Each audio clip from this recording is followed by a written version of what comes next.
Chapter 2. The Glitch in the Sky.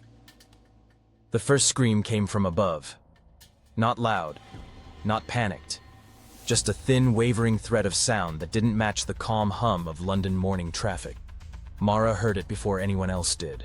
A single human voice, hanging in midair like it didn't know which moment it belonged to. She slowed, looked up. The sky fractured.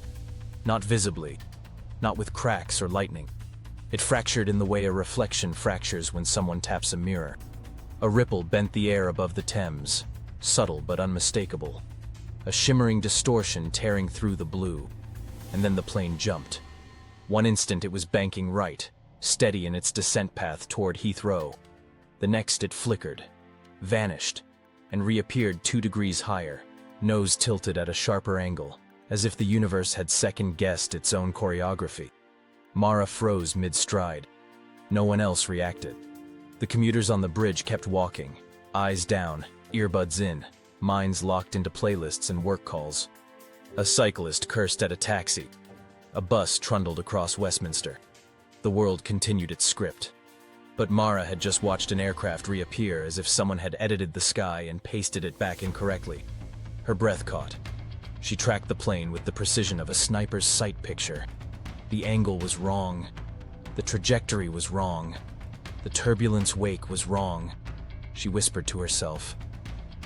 That plane wasn't there a second ago. A woman beside her glanced at Mara, then at the sky, then shrugged and moved on. No one had seen it. No one remembered the previous angle. It was happening again.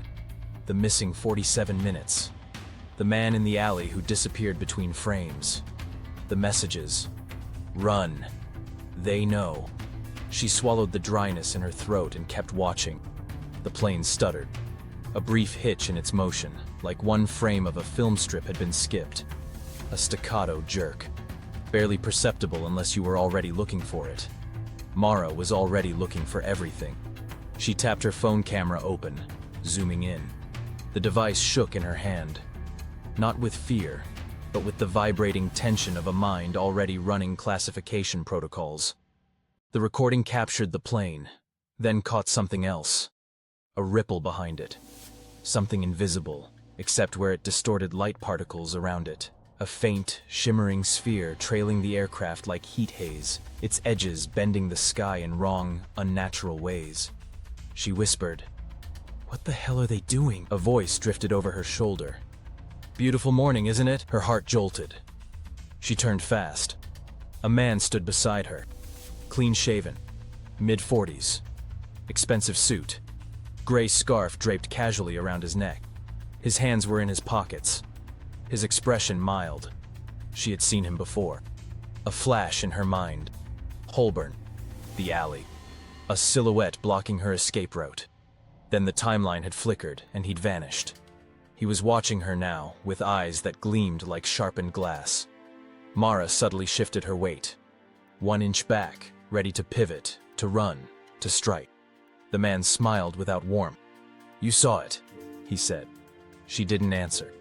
"You shouldn't be able to," he added, voice pleasantly conversational, as if they were discussing the weather rather than a temporal anomaly. That's the inconvenient part. The plane overhead continued its descent, correcting its angle as the sky smoothed itself back into place, as if embarrassed by the glitch it had revealed. The man stepped closer, lowering his voice. "Tell me, Mara, what else did you see this morning?" Her pulse thumped once. He knew her name. She said nothing. He nodded slowly, as if confirming data he'd already collected. "You saw the minute collapse. You felt it." He paused, "And you remained conscious. That makes you..." He considered her with clinical curiosity. "A disruption." Her breath tightened. He leaned in. "And we cannot afford disruptions. Not now." Before she could react, he reached into his coat. Mara moved first. Her elbow snapped upward, striking his wrist with surgical precision. The object in his hand clattered to the pavement, a thin metallic disc no bigger than a coin. Not a weapon, a device. She kicked it across the ground. It skidded under a parked car. The man's expression remained maddeningly calm. "You shouldn't have done that," he said. Sirens wailed distantly. A shadow swept across them. Mara glanced up. The plane flickered again and reappeared lower. Too low. A gasp rippled across the bridge as people finally noticed the descending aircraft was off course, closer than it should be. Too close. It trembled as though caught in a crosscurrent no one could see. The man in the gray scarf watched the rising panic with an infuriating lack of concern. "It will correct itself," he murmured. Mara didn't believe him.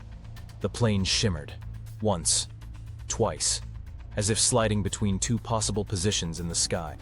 Then it snapped back into the correct glide path, like someone dragging a video timeline to the right frame. The crowd collectively exhaled. Mara didn't. That wasn't turbulence. That wasn't pilot error. That was a temporal displacement. The kind caused by a controlled temporal strike. She turned back to the man, but he was gone. No footsteps. No movement. No gap in the crowd. Gone like the alley man had been. Edited out. Her phone buzzed again. A message from the same unknown number. "Don't engage with him," another buzz. "He works for the Helix Directive," a third. "They're escalating the war." Her chest tightened as the implications locked into place. A time strike had just been used on civilian air traffic. Something no sane government would authorize unless the war had already broken containment. The quiet war wasn't coming. It was here. And someone from inside it was contacting her. She typed back, fingers shaking with controlled fear. "Who are you?" The reply came instantly. "You already know." Mara stared at the words, heart hammering. She whispered them aloud. "The temporal ghost." A final message appeared. "Find Sato before they reach him." The plane roared overhead, now flying steady and clean. No sign it had ever glitched or reappeared at a different angle. The world was back to normal, but she wasn't. She turned toward the street, toward Dr. Amari Sato, the only man who had ever understood what her mind could do, the only man who could explain why the world was breaking open, and why she was the only one who could still see the cracks. She ran.